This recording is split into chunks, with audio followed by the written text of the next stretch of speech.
maybe we need to get somebody dialed in, huh? But that's what we're showing on the sheet.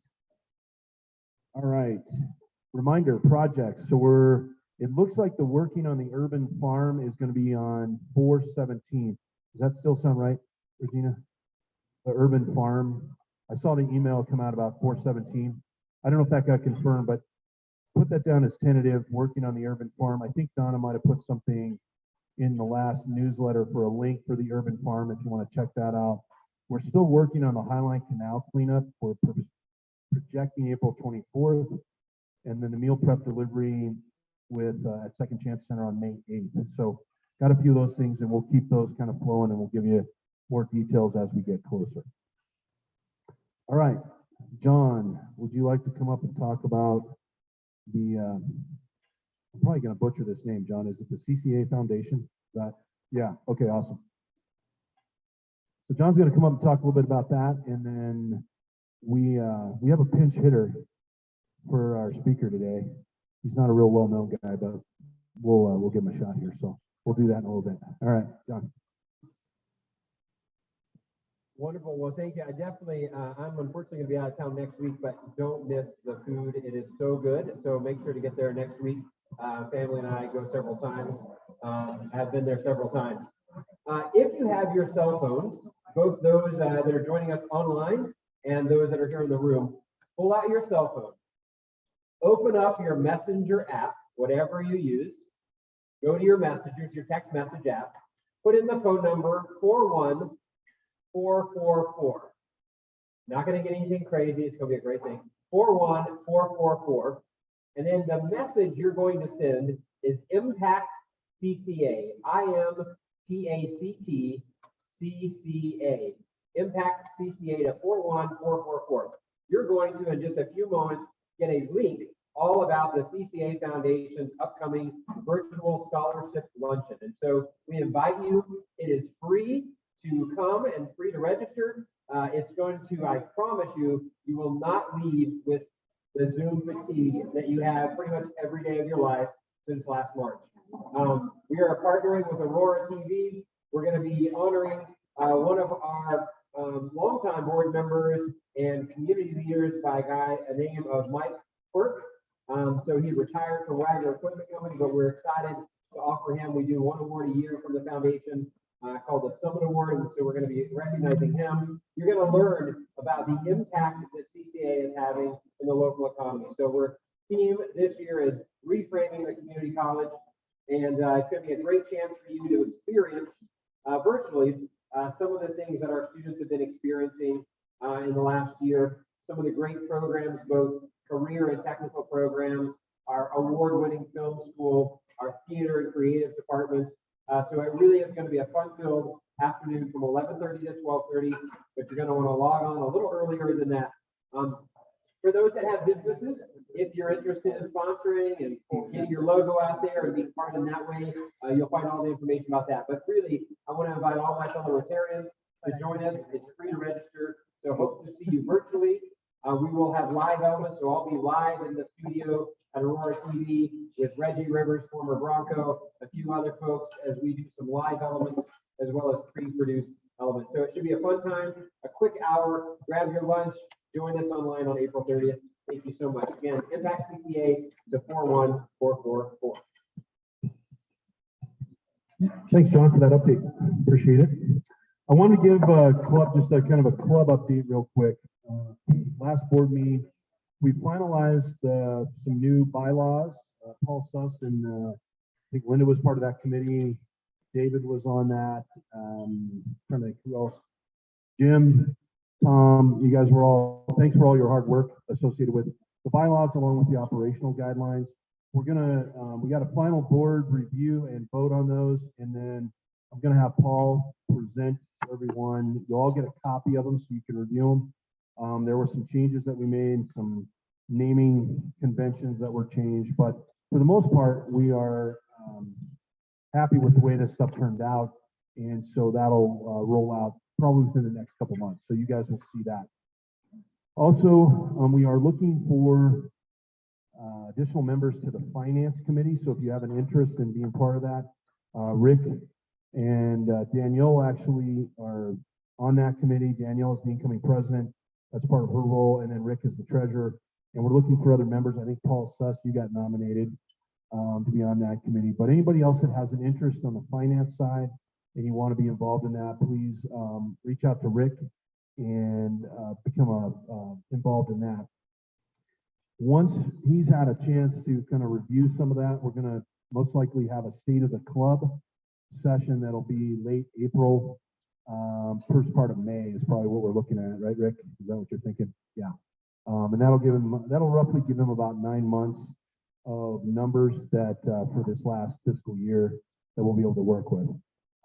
And also, thank John Woltuski as our bookkeeper. He stays on top of that stuff, and we appreciate all his efforts as well. Okay. Yeah. Clap for John. Thanks, John. All right. Regina, anything from the district that you want me? I got you with a mouthful. Okay, nothing. All right, we're all good there. Okay. So as I mentioned, our speaker that we were going to have today had a emergency business trip that he had to go out of town. So we're very fortunate that we had a pinch hitter, and Kevin Hogan had a schedule opening today. Did you get that ankle bracelet off from Polis yet, or is that still locked onto you? Oh yeah, there you go. Okay. Awesome. So but Kevin's going to give us his traditional kind of economic update, what's going on in Aurora, and kind of what's going on at the chamber, and maybe some forecasting of what they're expecting for the year. But Kevin, love to have you come up and give us your insight.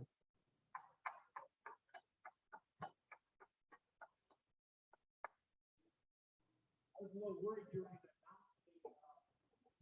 and then there'd be a lot of people skipping out. So we need our sergeant of arms here to get a little penalty. So, there I am. Okay. Well, hey, thanks everybody. Great opportunity to get caught up with everybody. Did you turn off the microphone? Have I on? Okay, there you go. I just couldn't hear you through my headset anymore. Oh, those people on the Zoom probably would like me to turn the microphone off. So for those of you that I've captured here now, it's an opportunity to talk a little bit about what's been happening here in our community.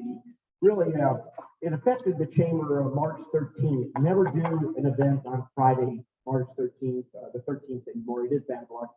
We had about 700 people ready for a nice luncheon honoring people in our community at our 62nd annual awards banquet. And the governor came on at noon on Friday the 13th and said, we are closing everything down. And so we decided not to have the event. We did have 80 people at the hotel, staff members that got laid off the next day. So we were able to take all the food and distribute it to those staff members at least for a week. But that started a downfall that I think we've never seen before in any of our lives. And so what a year we've all gone through, and what a change that it's all affected everyone, from grandparents to people that are not able to travel anymore. I was mentioning earlier too that I'm so glad I'm not retired this year, because there's nothing going on. And talk about cabin fever and challenges we have. I think we can all feel that and experience it again. What's happened in the economy has been dramatic, to say the least. And it has changed things for a generation, probably even to come. And so the days that we used to shake hands, say hi to anybody, they're gone. I think the future, there'll probably still be some masks at events with maybe big name badges, so George Peck can read the names. It fails him a little bit as he gets a little older. I can pick on the Rotarians in the crowd here. But things have dramatically changed. I've been speaking a lot lately to people about what I call the 3M situation that's happened to our economy. We've gone from Main Street to malls to the mail. And I'll talk a little bit about the mail and what Amazon is doing to our brick and mortar. And I'm not going to be very kind. I've been actually writing a number of co-ops that have actually gotten published in a number of newspapers about Amazon not being our friend to brick and mortar and to the businesses we have all known so traditionally. So it's things that have started to happen rapidly, of course. As a year ago, we probably had one of the best economies in the country. We had below 3% unemployment, and within a month, we are at 12% unemployment. We've had about 150,000 Coloradans lose their job, and those jobs are probably not coming back. Certain industries have been hit harder than others. The oil and gas industry, to speak of one, not only on a lot of legislation that has been passed, but just the amount of oil and gas that we consumed in the United States dramatically dropped. I can see some people from the auto dealerships here in the crowd, the Tuss brothers. Auto sales are dramatically up. What happened is about a 2-month layoff back in May and April where they were not building new cars. Now the used car market is hot as it can ever be before. What my concerns are is we have gone also on our shopping. We've all gotten used to shopping online. Before the pandemic set in last year, years ago, we had about a 2 or 3% market on online purchases. And about a year ago, we were actually in some communities, 10% to 12% of all purchases of retail goods was done online. City of Aurora didn't seem to be real concerned, as an example, on their tax collections until they started to see a massive drop last spring. And they were predicting maybe 30%, maybe more of a drop in retail tax. And that was occurring in about April and May. Longmont, the chamber president up there, told me they were experiencing a 40% drop in retail sales tax. So everybody was really scared. Something dramatically happened in about June, and it's called Shop Local, support your brick and mortar. People stayed closer to home, and they weren't going to Park Meadows or downtown Denver or Cherry Creek. They were shopping here. Now, a lot of it was online, but at the end of December, the city of Aurora's tax collection was up 6% over the previous year, which was a record year. So in some cases, we get confused thinking our economy is back and it has rebounded, but it's a little deceiving. Again, now that online purchasing has taken over, 40% of retail sales some days are online, 40%. That is driving people away from our retail centers. We can see it on our Corner Star facility down here on Parker Road, as an example, in Arapahoe. Some of the B retail that we have are vacant. You can see it at the town center of Aurora when Don Massey, our former Rotarian, Don had about 20 companies waiting to go into the town center, and he has been brilliant on how they help our small minority businesses up by having kiosks for a few years, moving from the kiosk into more of the harder storefronts. That's gone immediately. So going from about 20 companies wanting to go into the town center, they have about 20 openings. And so working with the new gentleman, Joel Boyd, on redoing that mall, I think we're going to have to look at Stanley Marketplace up north. How I know so much about the Stanley is we handled the PPP grants for Adams County. Out of the 52 stores, companies up there, we gave checks out to 48. Those 48 all said they're barely hanging on. So what people are doing is when you shop local and order from maybe Macy's and have it delivered, that's one thing. But last Thursday, again, Amazon became not only the largest logistics company in the world, they also became the largest retailer in the world. They surpassed Walmart, Kmart, and Target together. And so that is what an animal Amazon has become. And again, I'm worried about our kids coming out of high school, going to a retail store for a job in the future. I don't think they'll be there. So I'm really serious about what's happening to our brick and mortar. Our hotel industry, you can see in the Radisson here. Beautiful that they're taking such good care of us, but one tower here has not been occupied for at least 5 or 6 years. So only half of this hotel is open, and in that, I think their occupancy is probably at 15 to 20%.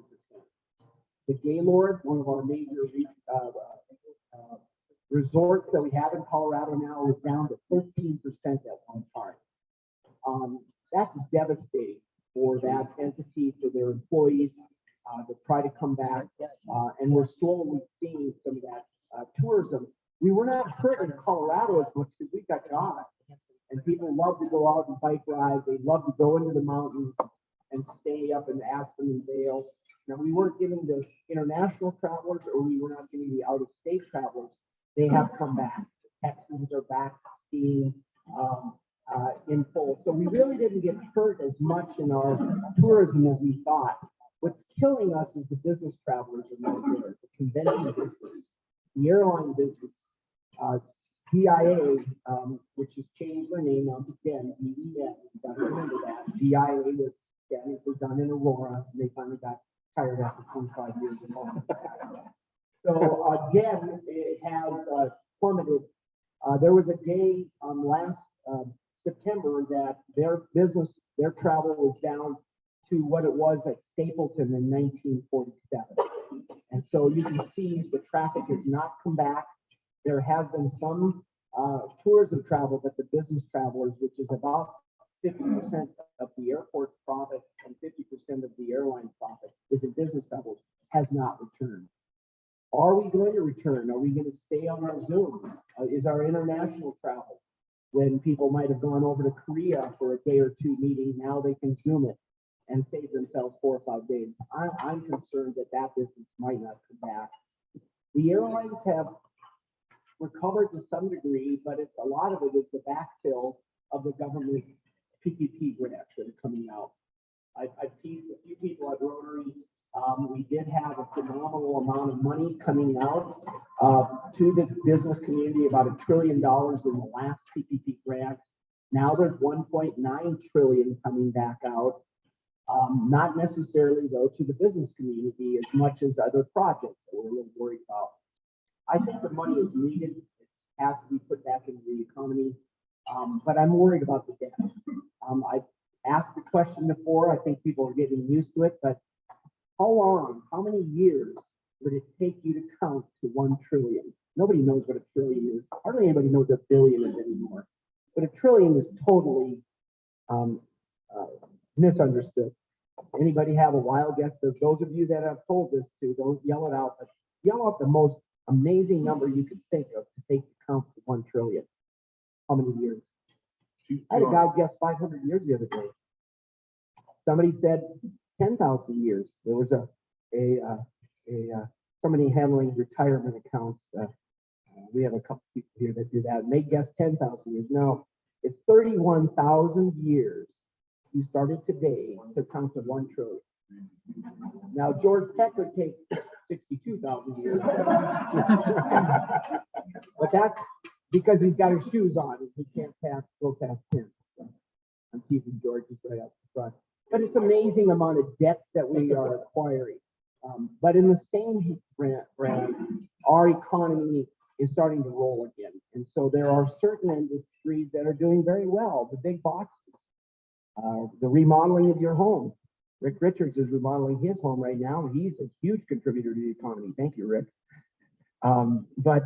But that's the type of things that happen. McDonald's, Chick-fil-A, the drive-thrus, doing phenomenally well. Our dining to sit down is not doing well yet. It's coming back. But when you have, across the street, I look at In-N-Out Burger every day. My goodness, there's a line for 2 hours still there. What is wrong with people that they'd be in line for 8 hours for a hamburger, and then they call up Chick-fil-A to deliver their burger or their chicken sandwich to their car door? It's an interesting world today. Some of the things that I wanted to open up for some conversation though too is how is the state doing? The state is also getting backfilled millions of dollars. So our problems are not with the city of Aurora, the county, or the state this year. It's going to be in a couple of years from now, in 2022, when this backfill from the federal government doesn't come in. It'll be really a challenge. So I just ask you to take a look sometimes to shop local, to buy local. Make sure you go out to our local restaurants at least twice a week to support them, and order curbside if you need to, but they are coming back. I believe we're in a blue stage right now in the county, which can go up to 75%. I mean, I get confused because they change it every day. But we are coming back.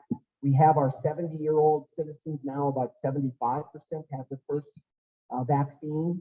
So herd mentality is happening, but it is still a real desire for the community to get out to our minority area communities, our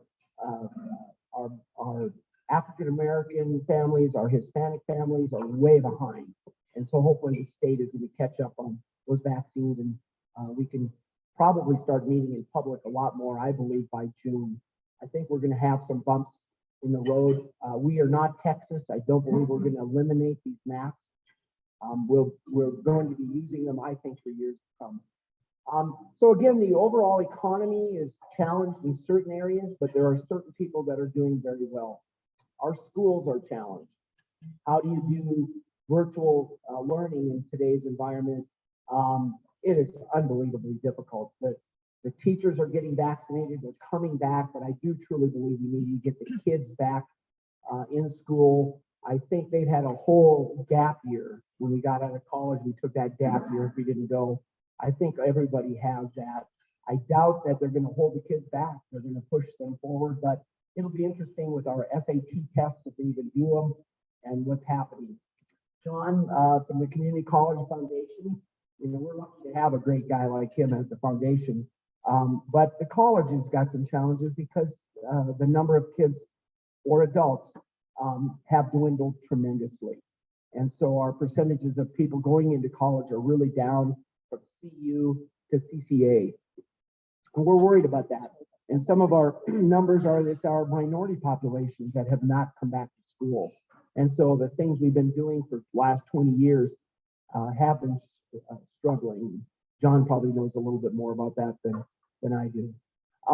But those are just the issues that have popped up. I think we have some challenges down at the Capitol right now. I'm running at the microphone. I'm very worried about a thing called the public option. It's probably the biggest controversy we have down at the Capitol. Whatever side of the aisle you are, a little more of the progressive side have the votes to take care of and do anything they really want to down at the state capitol. And they are. They're going forward. The public option is going to go out to, we have 7 hospitals that are very large members at the chamber. We have 86,000 people in Arapahoe County in the healthcare profession. They're all scared to death of what's going to happen with the public option. The public option will give the healthcare providers 2 years to drop their rates at least by 20%. Now, at the same time, they just introduced 4 new bills mandating price increases yesterday down at the Capitol. So on one hand, they're saying freeze the rates for the hospitals, reduce your rates by 10% a year, or we're coming in and we're going to take over. And so in 2 years, it could be a total state-dominated healthcare program, the only one in the United States. Washington State has attempted it and it has failed miserably. But they have the votes. It's up Friday at 11 o'clock. If you want to go downtown to the Capitol, good luck. Try to get in and remotely testify, good luck. It is a mess down there. Half the legislators are not down there. Out of 200 lobbyists, there might be 20 in the Capitol. I don't know where they're getting their information, but citizens, business owners are not testifying. They're not even being able to testify. And unfortunately, some things like this are getting passed through. Another real dangerous bill is they are going to decriminalize a lot of things that have been going on for years. They're going to decrease our prison population, which I'm not opposed to. It's just how they're doing it. They're passing a bill right now for a class 4 felony, burglary. Ken, if I come into your home and steal your TV and I get caught by the cops, today they'd handcuff me and bring me down to the station. Next week, you're going to get a summons to appear at court when you're caught. My question is, when I'm taking your TV, do I have to return it? But I'll be given a summons. I'm not going to be arrested anymore. Those are challenging to the business community right now and to regular citizens, but those are some things happening. I don't have a solution for it on how to keep our prison populations down, and they are down. Arapahoe County, the jail, had 1,300 prisoners. And they only hold them for 2 years. They had 1,300 prisoners before COVID. Today, they're down to about 500. They are being released with ankle braces. That's how I got here, and I've got my ankle. Grace, I only got about another half hour. I got to get back home. But all kidding aside, we have seen a tremendous drop in our prison populations, which we're not opposed to. It's just what's really happening out there is concerning. Crime in Aurora is up 40%. 40%. Burglaries, car thefts, domestic violence is down. It's not getting reported. So we're really concerned. We've had a lot of struggles with our police department, but in all honesty, I don't think our police department is responding as fast as they used to. The issue up in King Soopers up in Boulder was so tragic. Those police officers were there immediately, but I don't know if you knew this, but they had done the fire department was just there minutes before the shooter started. They were, you know how the fire department goes out and gets some food at King Soopers. The whole team was there.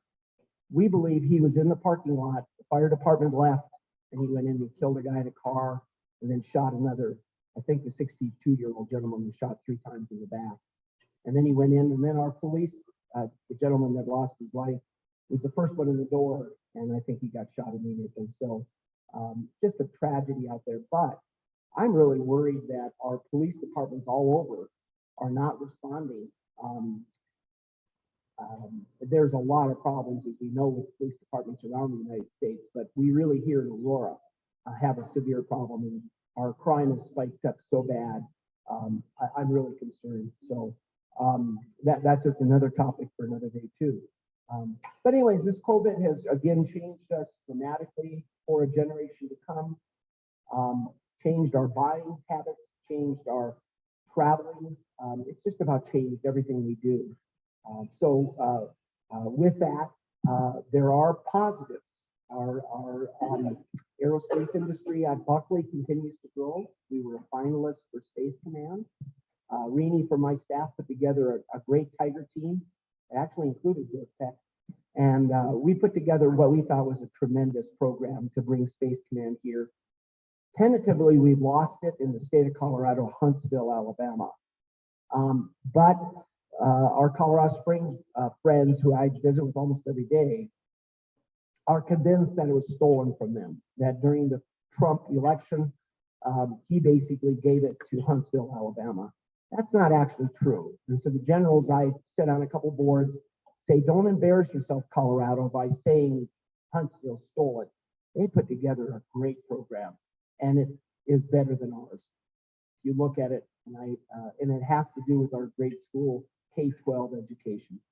And so again, our numbers there are so low that it really killed our opportunity to bring Space Command here. The second thing that killed us is our housing costs. Housing in Huntsville, Alabama is half what it is here.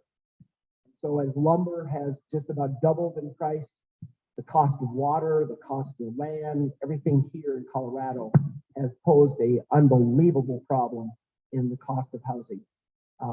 We also have a huge problem in demand. If you are a realtor right now, there is nothing for you to sell out there. Last week in 8,013, there was one home in the zip code in Aurora for sale. And so there is virtually no housing market market right now out there. 2 years ago, we had 17,000, almost 18,000 homes for sale in the Denver, Aurora, Boulder area, 17,000. It was down to 200 last week on one day. They're building unbelievably fast, but often the builder and the developer will sell those homes, not necessarily into the real estate. We are building homes faster than ever before. And so you've got Richmond, Oakwood Homes, Painted Prairie, High Point, the Aurora Highlands. These are all going up by Gaylord, and there are more housing permits pulled there now than the entire community of Highlands Ranch. So what you're going to see in 20 years is another Highlands Ranch. It's already happening. So that's a real nice problem, but the starting prices are $400,000 without a basement. How in the world can anybody afford that, let alone somebody getting married coming out? One of the programs we're looking at is with a former state senator named Bob Hagedorn. Bob has an idea for FACTS. It's a little acronym for Colfax, but he has a FACTS program up on Colfax, and that is to bring ADU units, their auxiliary designed units, basically tiny homes, into your backyard. Now, you can only do it in North Aurora because of alleys. And so can you put a tiny home back there? Can Jim Suss move back into Aurora, put a tiny home back there and live in the tiny home and maybe rent his big home out for a lot of money? But the real idea of the tiny home is to help people with affordable housing, maybe even our homeless, and put those in our backyard. So we're going to see some of that. We do have some great zoning laws that were passed in Aurora that allows us to build a tiny home without a second water permit. So the cost of housing in Aurora, jumping around a little bit, is directly affected. Does anybody know what a water permit for a single family home in Aurora costs today? Patty, no fair, you retired. It's $27,000, but for a little larger home, it's $40,000. And so $27,000 before you buy a nail or a shingle is the start of our housing problem. And then it goes on from there. Like I said, lumber doubled in price this year. Yes. Yep. Yes. Yep. You don't have to pay permits. Now you got to pay to get it in, which might be about $75,000. But it's an idea that is being floated around. Our home builders, I thought, might be thinking it's competition. But if you have a corner home in Aurora, you might be able to do it, but not if you don't have an alley with entrances for people to get in. So that's another housing spot, how we can help, is put tiny homes in your backyard and either rent them out, or maybe you move in it yourself and rent the big home out as you're cruising around the United States. So some wild thoughts. Anyways, I have a few questions. I've been rambling along and I apologize, but there's a lot of things going on.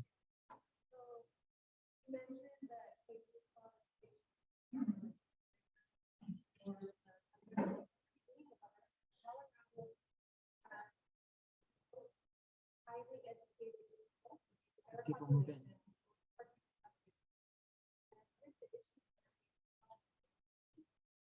Kevin, can you repeat the question? Yeah, why was the reason that we suffer so badly in our K-12 education? And why did we, yeah.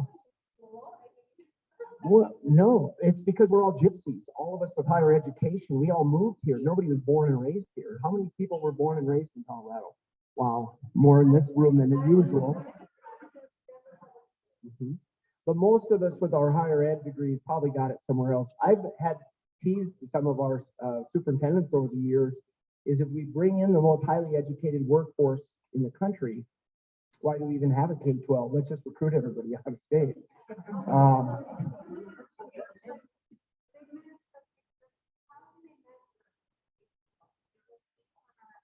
Some of it is unfair in that it wasn't necessarily in test scores, but how much we invest. Colorado right now is 49th in the country. We are above Mississippi as far as per pupil spending. So where we invest about $7,000 per pupil per school district, some are higher. Cherry Creek's maybe a little higher than Aurora, Denver, but overall it's about $7,000 per student. So you get to Alabama and their investment is more like $12,000 per student. Their test scores again weren't as high. We're contesting this because it was based maybe on investment as far as results. But they do take a look at that very heavily. It was a very heavily weighted part of the program that we disagree with. We do have the whole Colorado delegation. All of our congressional and all of our Senate have opposed this. We do have an opportunity to have it reviewed now. And will it be overturned? We hope so. Peterson would still be the home of Space Command for the next 6 years. It's going to cost billions to move them to Huntsville. And so taking that into account, will we have future BRAC, space realignment and closures? That's what happened at Fitzsimmons and Lowry. They just happen to be phenomenal infills, so we never suffered. We've grown a great deal, but there are bases. We know there's abundances of bases, but there's no appetite for BRAC, space realignment and closure. But we do have, an example is we do have a $700 billion defense budget. I guarantee you the generals I deal with are saying, if we can't do our defense for $700 billion a year, we got problems. So the military is feeling very confident that we've got a phenomenal budget right now. We don't think it's going to be affected by the new administration, but the threats are all over. And so our military continues to grow, but it grows with private contractors. When George Peck was a first lieutenant in the Air Force, we had 600,000 people in the Air Force. How many people do we have in the Air Force today, active duty? Anybody guess? George, you can't? 300,000. Excuse me. Yep. We went from 600,000 less than 20 years ago to less than 300,000 in the Air Force.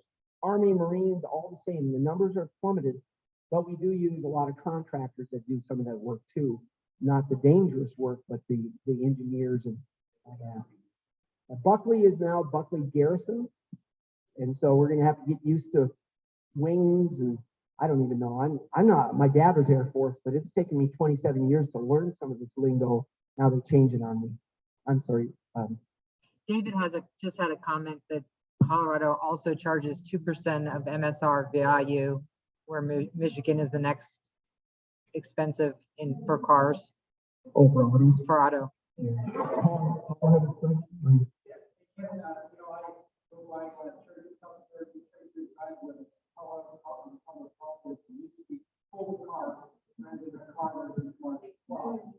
And I'm concerned that as a taxpayer that not a lot of things done with state and local employees and they're being paid. You can't all be doing everything they did at home or there at home. So is anybody watching what the public government is doing?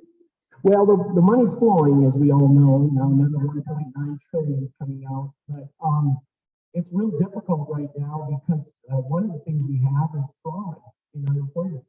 And so about 3 weeks ago, the Colorado Department of Labor, run by a really wonderful young man named Joe Aurora, who's the chair of the chamber 2 years ago. Poor Joe.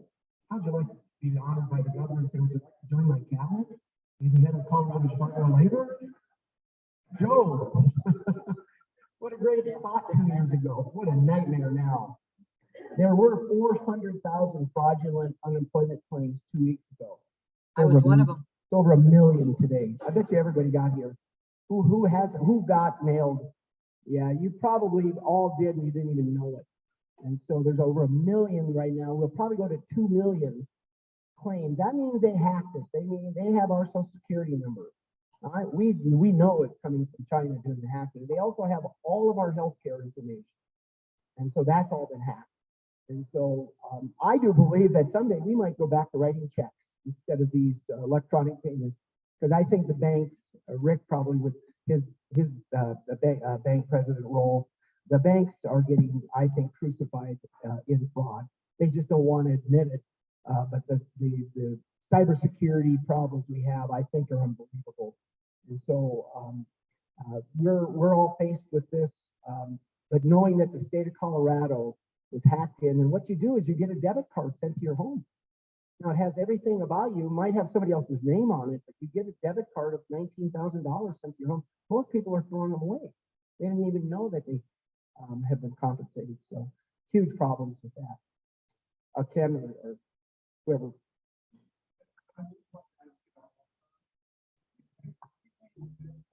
Amazon? Yeah, Amazon was not collecting sales tax till they had a physical location here in Colorado, which they do have a facility off of I-70 and E-470. They have one up at Thornton. They have to collect the tax. What I'm worried about is where the tax might not be collected is if you order from Macy's and they don't go through Amazon and you order it out of state and that store out of state doesn't charge the sales tax. I think some of that's happening, but otherwise, the city has a great tax department. Trevor is phenomenal, and he's captured most of that money. But there is some of it, I'm sure, getting not collected. Ken?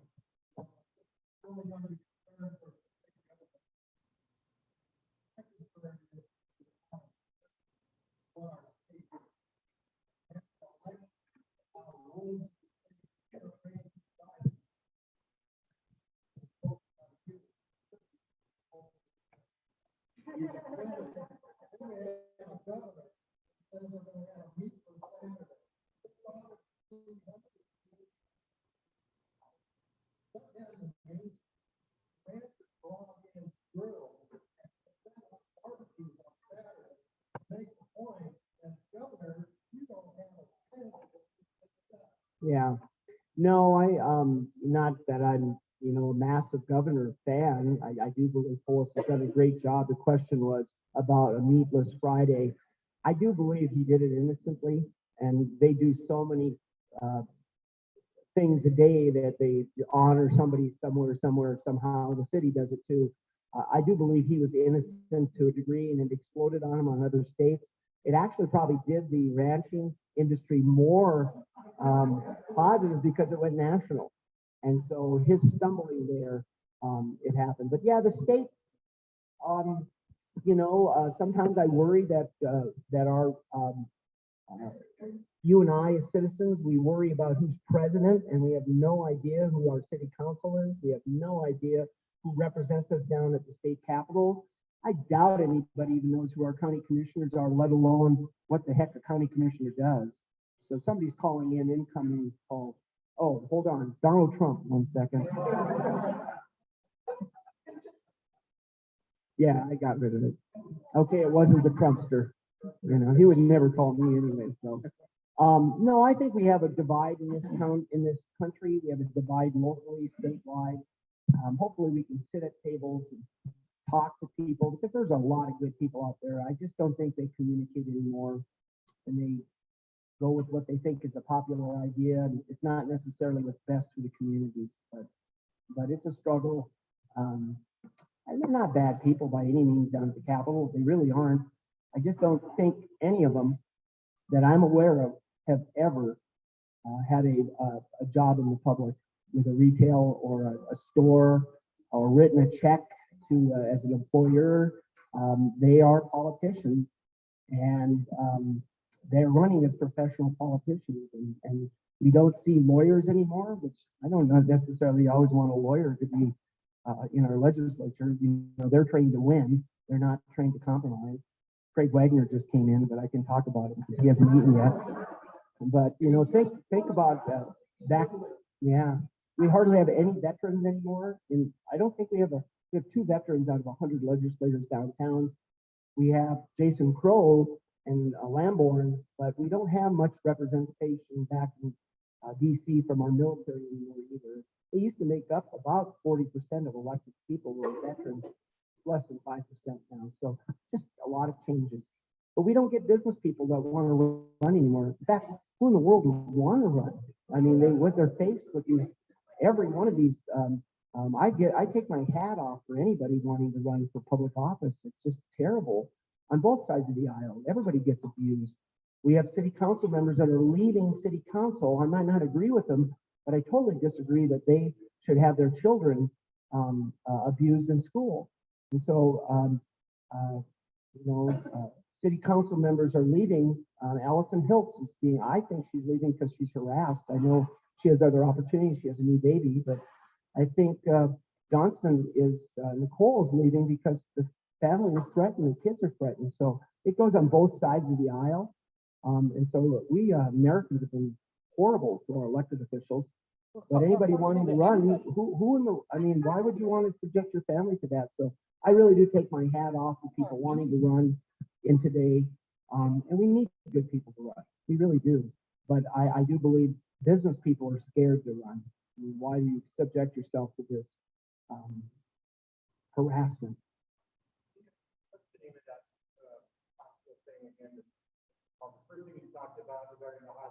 Public option. Oh, it just came out yesterday. I forgot now. Yeah, 62 is the one about removing the class 4 felonies, and that you're going to get a summons to appear in court. Hey, Kevin, how are they pushing this thing through the public option through? Because what was it, 2-3 years ago, it went to a vote, people voted it down. So how are they last year? Yeah, they didn't vote on it around that and trying to push this through now? Just they got the numbers down to Capitol. It's 100 legislators, 35 in the Senate, fairly close Republican Senate, but the House is dominated on a progressive side, and the governor may veto it. He doesn't always agree with his own party, and so, but the public option and this felony is really scaring some business communities. In our hospitals, like I said, today we had our chamber board meeting, University Hospital. I talked to Mark Kennedy last week, the president of CU. He feels even though CU is the educational aspect, and of course the hospital is different, but it'll affect CU tremendously. The Children's Hospital, VA, Sylvia Young at the Medical Center of Aurora, Parker Advent.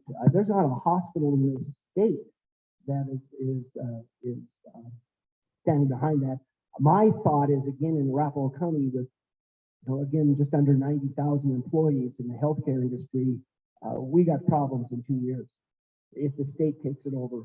The state took over Family Leave Act last year, and we haven't even initiated it. So they will collect a fee from each one of us, employee and employers, for 3 more years. They're going to collect about 250 million, hire about 600 people, and they will enact the Family Leave Act. And so there's a federal Family Leave Act right now, but it's not paid. But you as an employer have to give somebody time off if they need it to take care of a sick family member, but it's not paid. The new Family Leave Act will be 100% paid. So you'll be able to take 4 weeks off a year to take care of seriously, it was written this way. If my neighbor breaks his knee, I can be his caretaker. I'm going to take off from work. They're going to pay me. I'll have that time off. Then I could wait and then wait another week, and then I could take the federal Family Leave Act without pay, and I could take off about 6 months and have my job guaranteed when I come back. So you as an employer lose 1 or 2 staff members, you got to hire somebody temporarily. So then after 6 months, that other employee comes back, you lay the other people off.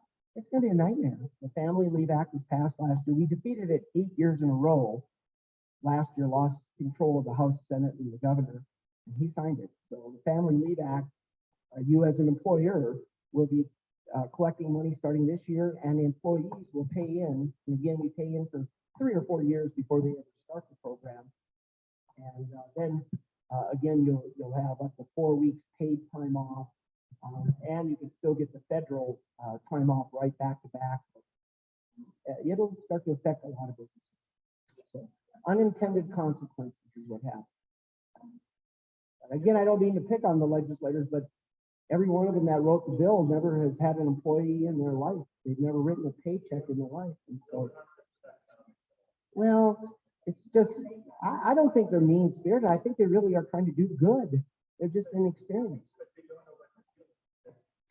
Unintended consequences.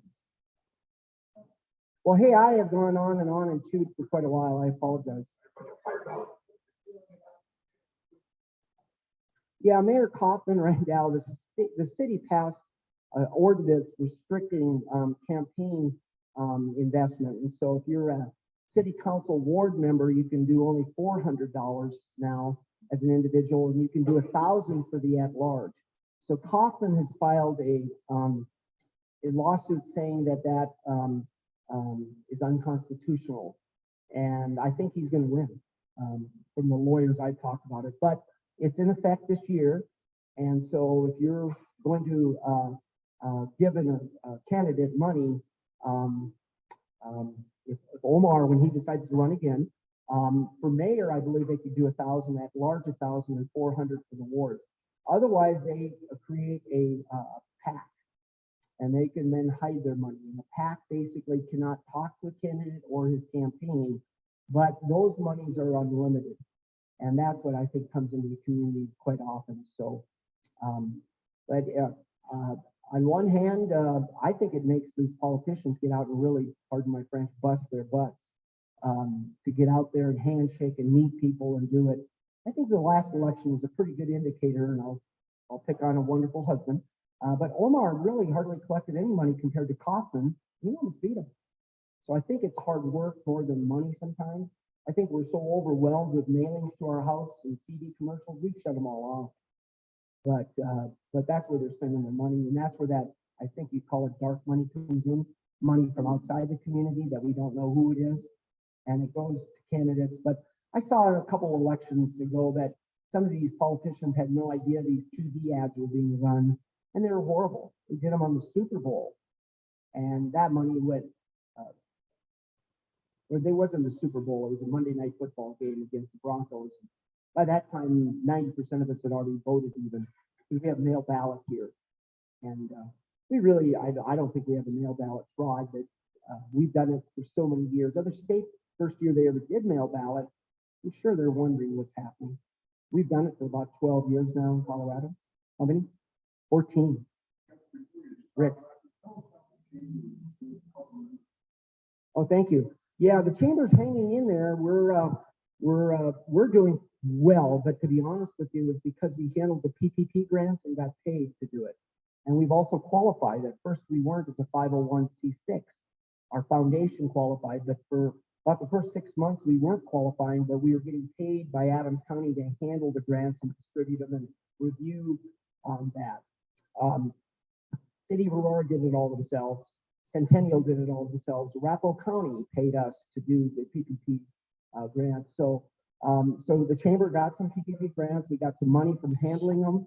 And so we actually have a very positive year cash flow. We've been fortunate. We have deep reserves. We have about $1 million in reserves. The other fellow chambers around the state are in deep trouble. The Metro North Chamber closed last May. They're a chamber about our size, 1,000 members. They've been in business since 1932. And so there is no chamber in Westminster. There is no chamber in Thornton in North Glen. Small chamber in Commerce City, run by volunteers. Small chamber in Brighton, but they're down. We now are taking, I wouldn't say taking it over, we're making an invitation for the Greenwood Village DTC chamber that closed last month. They really haven't been operating for 18 months. And so their 260 members have been invited over to us. I think today alone we had 10 join the Aurora Chamber. So we're not just the Aurora Chamber. We haven't been really for years. We're the chamber. We have about 150 members in Centennial, about 180 in Denver, and then about 800 in Aurora. And now we're inviting 200 plus new members. Denver Tech Center is a very interesting community. Greenwood Village is only 15,000 people. 80,000 people were working pre-COVID, 80,000 a day. Out of the 80,000, 60% live in Aurora. So I've had a couple of city council members, why are you expanding your territory? I said, we're not doing it because we want to, we're doing it to try to help those businesses that want to maintain a membership. But very challenging down there because out of the 80,000 people that were working in the tech center, less than 30,000 returning. Downtown Denver, one of the vice presidents of CenturyLink is on our board. Tim's a great guy. He lives South Parker. He loves working from home. He doesn't go downtown anymore. His 6,800 employees with CenturyLink are not going back this year. Their lease is up in 2022. So commercial realtors, watch out. There's going to be a lot of vacancies. There'll probably be a lot of bankruptcies. But can you imagine 6,800 people in one building not going back downtown? What that's done to the shoe shine guy, to the parking facilities, the YMCA, the restaurants are down, the in-dining is down. I do believe downtown Denver has some severe challenges. Most of it is still boarded up, unfortunately.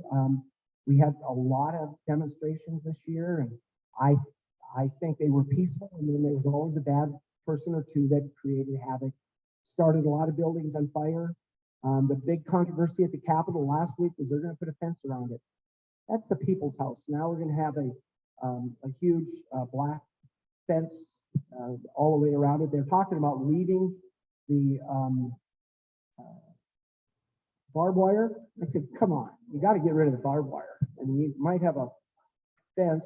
I don't think you'll ever be able to go to Washington, D.C. and even remotely get close to the Capitol again ever. How we used to be able to go in, now it'll be tours and you'll have to have a number. So things have changed dramatically. Downtown Denver, the 16th Street Mall, they just designated $100 million for renovation. Those businesses are failing. They're not coming back for a few years. So the convention center, still is recovering. They finally got all the beds out of there. They've made a 500-bed hospital there, originally 2,000 beds. They never used it. But we needed the backup for the fear of what is happening at our hospitals. But yeah, I'm really worried about downtown. I think we're sheltered a little bit out here with the Gaylord being isolated all by itself. conventions like that. Most of them canceled through 2022, but they're starting to come back in 2023. They look at it that it's safe, that they could bring a lot of people and not have to go downtown. Unfortunately, the news media has carried a lot of issues about our homeless across the nation. And so we also have this homeless issue that's faced downtown. We have it here. You can see it just around the park even, but not like downtown. And so it's not that we don't have the shelters, but they can't get the people that are homeless into the shelters because you got to be drug-free and alcohol-free. And so when Mike Kaufman, he got a lot of sarcasm for him going undercover or whatever as a homeless person, but Mike would tell you in the actual facilities themselves, people look pretty clean, but in the mornings you'd see needles all over.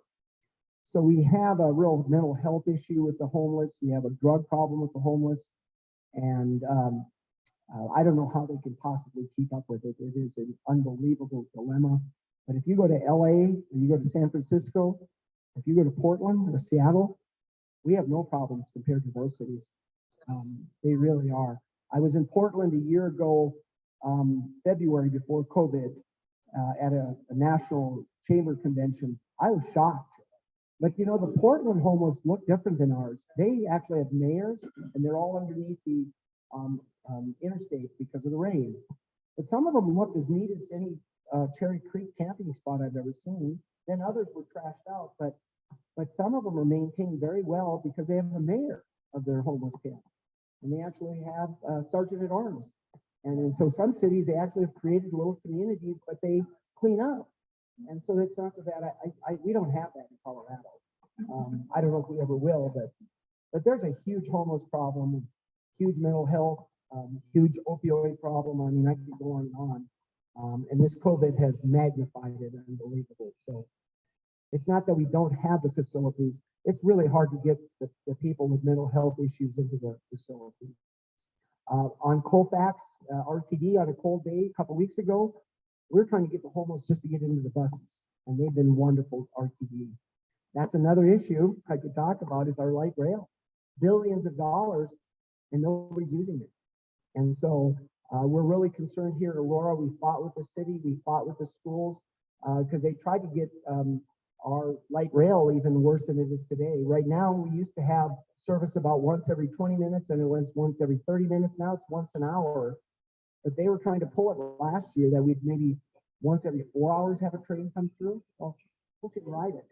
So we had Johnston, the new superintendent, new director of RTD. She came in from California. She was our speaker last month.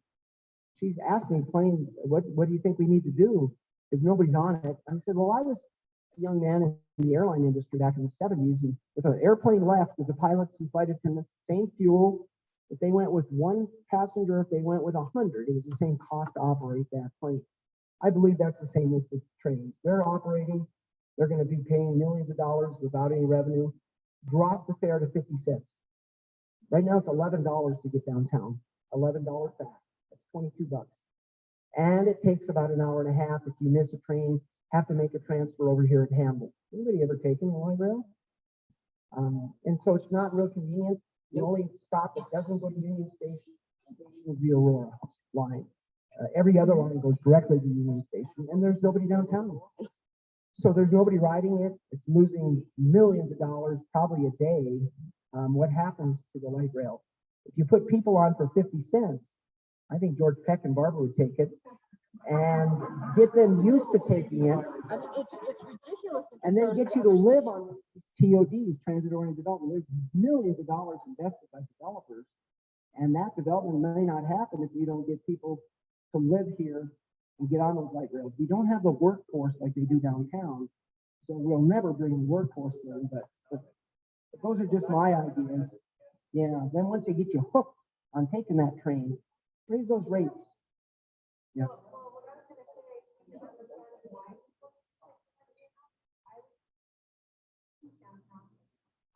Yeah. Mhm. They are.